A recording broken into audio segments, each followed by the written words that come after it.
kailangan natin ng diploma because diploma is a form of knowledge while diskarte is a form of action. Now tell me, inuuna mo ba yung action mo bago ka mag-isip? Yan ang sasabihin ko sa'yo. Tatandaan mo, ang diskarte is how people think, kung ano ang perspective ng tao sa buhay. Kung paano sila didiskarte pag may mga problema. Yun yung realidad natin ngayong mga tao. Tatandaan mo, pag may diploma ka, tandaan mo, diploma, resibo lang yan ang pag-aaral mo.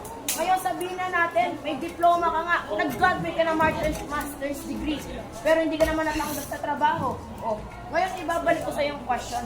Ano mas importante, diploma o diskarte? For me, still diploma. Just because may diskarte ka, doesn't mean you have knowledge. Kapag may knowledge ka, of course, papaniwalaan ka ng mga tao. Kapag ba professional doctor ka at wala kang diploma, sa tingin mo ba, sa trusted ka nila? Hindi, di ba? Dahil wala kang degree, alam nilang hindi mo pinag-aralan yon at galing lang yun sa diskarte mo. I understand na both is important. Pero for me, diploma is way more important. Diploma, material na bagay lang yan. Isang papel lang yan na ganyan. Nakasulat yung pangalan mo, I graduate, ganun-ganun.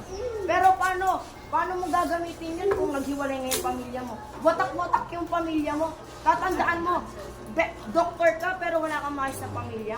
O, sabi, ay hindi ko pinag-aralan to, paano kaya yung gagawin ko dito? Paano to? Ay hindi, tatayin ko na lang, total doktor na ako. Ganun ba? Hindi ba hindi naman? Ganito. Let's say, hindi lang naman doktor yung usak-usak na pamilya, di ba? Let's say, nag-graduate ka as a lawyer. You can defend your side kasi pinag-aralan mo yun. Alam na alam mo yun. Pero kung diskarte, sa tingin mo ba, alam mo lahat ng laws? Alam mo lahat yung tama mo? Hindi, di ba? Yung pinag-aralan mo yung alam mo. O ngayon, sa diskarte, kung gusto mo attendance yan.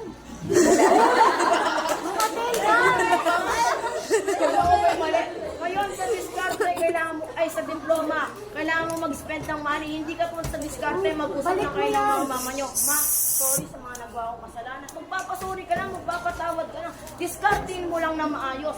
Diskartein mo, kailangan yung diskarte mo as a patulo in a right way. Hindi yung didiskarte ka na, wala kang pera, ay magnanakaw nga ako. Hindi ganon. Diskarte ka in the right way. Tatandaan mo, walang tatandaan mo, walang nananalo ng hindi lumalaban ng patas. So, sinasabi mo ba yung knowledge nag-cheat lagi? Sinasabi mo ba